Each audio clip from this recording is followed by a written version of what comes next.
আমরা এদেশের আপনার জনগণ জননেতা তারেক রহমানের নেতৃত্বে আন্দোলন সংগ্রামের মাধ্যমে যে ফ্যাসিস্ট হাসিনাকে বিদায় করেছে, কেন করেছে দেশের জনগণ?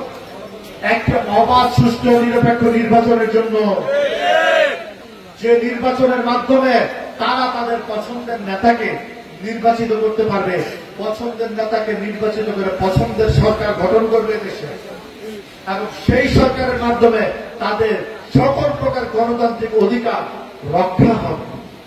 আমাদের মামুন ভাই বলেছেন কি কি করতে হবে, কি কি করা উচিত, কি করলে কি হবে, এই ব্যাপারে আমি যেতে চাচ্ছি। তারপরে একটা কথা বলতে চাই, ওই যে একটা কথা বলেছে না, পত্রিকা বিজ্ঞপ্তি দিয়ে আজীবনের জন্য বাতিল করবে, এটা যদি করে তাহলে যে হবে তার জন্য লজ্জাজনক, এবং যে তাকে নিয়ে আসবে তার জন্য আপনারা সবাই এরকম ঘটনা যেন না ঘটে, এরকম ঘটনা যদি ঘটে তাহলে আপনাদের জন্য খুবই লজ্জাজনক। এই লজ্জা যেন আপনাদের পেতে না হয় তার জন্য আপনারা আগে থেকেই সবাই সজাগ থাকবেন, ঠিক আছে? যাই হোক, আজকে আমাদের হারু ভাই বলেছেন যে অনেকে আওয়ামী লীগের নেতাকর্মী নিয়ে এখন পাল্লাবাড়ি করে মিছিল মিটিং করার চেষ্টা করছে।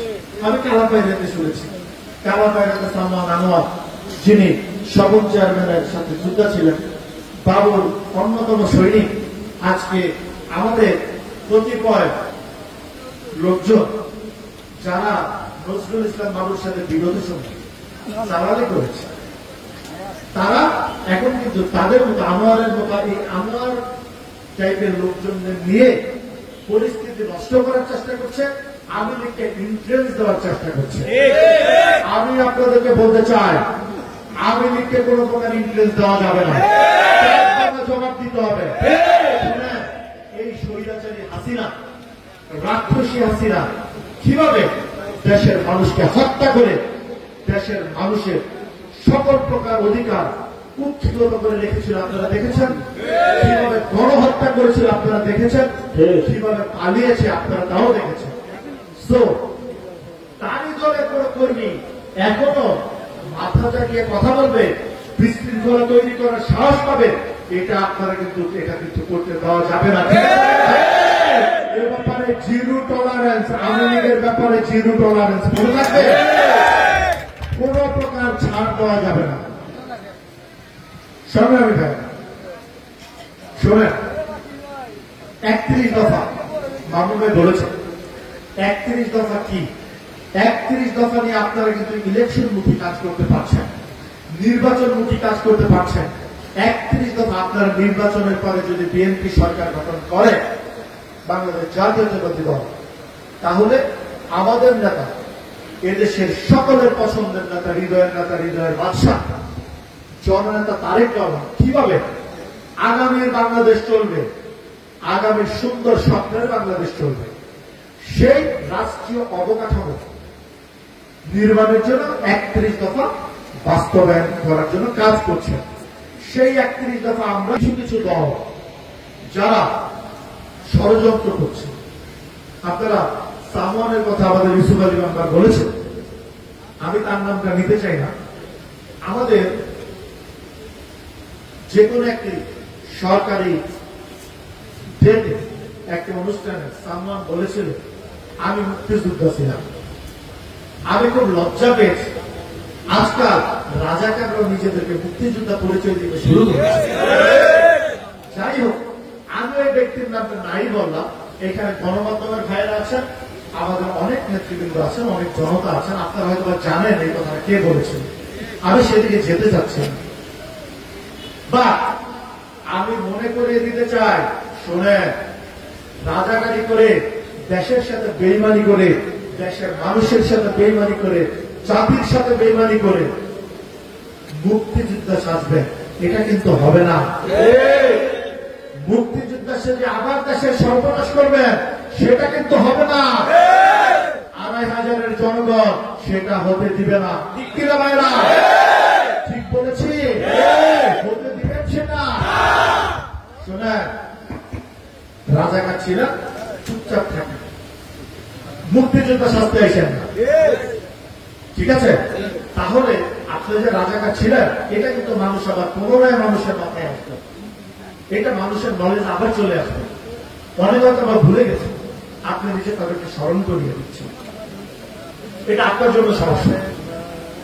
সংগ্রামী ভাইয়া, আচ্ছা জামাত শিবির, আমি তাদেরকে নিয়ে কোনো কথা বলতে চাই।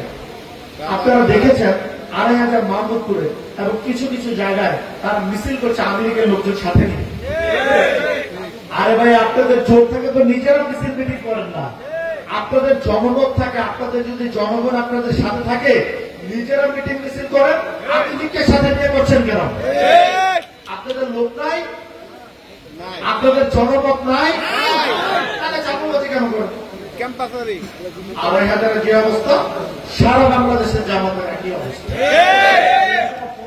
দেশের মানুষ সবাই একসাথে একযোগে যে আন্দোলন করে ফ্যাসিস্ট হাসিনাকে বিদায় করেছে, আপনারা যদি সেই ফ্যাসিস্ট হাসিনার দূষকদেরকে আপনাদের দায়িত্বশীল পোস্টে বসা, তাহলে আপনাদের ইমান কোথায়? আপনারা দেশের মানুষকে কি দিবেন? আপনাদের দেশের মানুষের জন্য দেওয়ার কি আছে বলেন? দেশের মানুষের জন্য ভালো হবে, দেশের জন্য মঙ্গল হবে। ফ্যাসিস্ট হাসিনাদের মতো আর কারো এরকম রাক্ষসী হাসিনা যেন আর কখনো এসে এদেশের মানুষের গণতন্ত্র হরণ করতে না পারে, এদেশের মানুষের স্বাধীনতা হরণ করতে না পারে, এদেশের মানুষের সামগ্রিক অধিকার হরণ করতে না পারে, সেই দিকে লক্ষ্য রেখে আপনারা প্লিজ এরকম আওয়ামী লীগের কোন দালালদেরকে বা আওয়ামী লীগের নেতৃবৃন্দকে আপনারা কোন প্রকার প্রশ্রয় দিবেন না প্লিজ। আপনারা দলীয় দায়িত্বে তাদের দিবেন না প্লিজ। আপনারা জনগণ কি চায় সেটা বোঝেন, যাতে জনগণের কল্যাণ হবে সেই কাজটা করেন প্লিজ। শোনেন আপনারা, আমরা আন্দোলন করেছি, সংগ্রাম করেছি, যুদ্ধ করেছি, কেন করেছি? তার জন্য তো করেছেন, ঠিক কিনা? হাত তুলে দেখেন, তার জন্য করেছেন। এই যে সবাই হাতে দিয়ে দেখাচ্ছে, তারা কেন এই যুদ্ধ করেছে, কেন এই আন্দোলন করেছে? তাহলে সেটার জন্য যদি হয়ে থাকে, তাহলে নির্বাচনে বাধা কোথায়? নির্বাচন নিয়ে আপনারা বিভিন্ন ধূমধাম উক্তি কেন বলছেন? আসেন, নির্বাচনের রোডম্যাপ ঘোষণা হয়েছে, নির্বাচনের সময়সূচি ঘোষণা হয়েছে, সবকিছু অলমোস্ট রেডি হয়ে গিয়েছে। দেশে নির্বাচনের আবহাওয়া, বাতাস প্রবাহ হচ্ছে। আসেন, সবাই মিলে একটি গণতান্ত্রিক নির্বাচনে অংশগ্রহণ করি এবং সেই নির্বাচনে এদেশের জনগণ যাকে ভোট দিয়ে জয়যুক্ত করে, যে সরকার গঠন করে, সেই জনগণের সরকারকে আমরা সবাই মিলে অ্যাপ্রিসিয়েট করি। ঠিক আছে? তাহলে জনগণ আপনাদেরকে ভালোবাসবে, দেশের মানুষও আপনাদেরকে ভালো জানবে। আর শোনেন, দেশের মানুষ যেটাতে ভালো জানবে আমাদের তো তাই করা উচিত, তাই না? তো প্লিজ সেই কাজটা করেন, ষড়যন্ত্র বাদ দিয়ে দেশ ও জনগণের জন্য পজিটিভ চিন্তা ভাবনা আসেন প্লিজ। সংগ্রামী ভাইয়েরা, মামুন ভাই বলেছে সবাই নির্বাচনের প্রিপারেশন নিতে, সবাই নির্বাচনের প্রিপারেশন নেন। আপনারা দেখেছেন নির্বাচনের রোডম্যাপ অলরেডি ঘোষণা হয়েছে। আপনারা নির্বাচনের জন্য প্রস্তুত হন, ঘরে ঘরে যান, কথা বলেন, আমাদের নেতা জননেতা তারেক রহমানের ৩১তম পৌঁছিয়ে দেন, আমাদের নেতার মেসেজ সবার কাছে পৌঁছিয়ে দেন। কিভাবে আগামীর বাংলাদেশ গড়তে চান এদেশের মানুষের পছন্দের নেতা, হৃদয়ের বাদশা, জনপ্রিয়, জননন্দিত জননেতা তারেক রহমান, সেই বার্তাটা পৌঁছিয়ে দেন, সবার কাছে পৌঁছিয়ে দেন। ঠিক আছে? সংগ্রামী ভাইরা, আমি আমার বক্তৃতা দীর্ঘায়িত করব না, আপনারা সবাই ভালো থাকবেন। ২,৫০০ পৌরসভা বিএনপি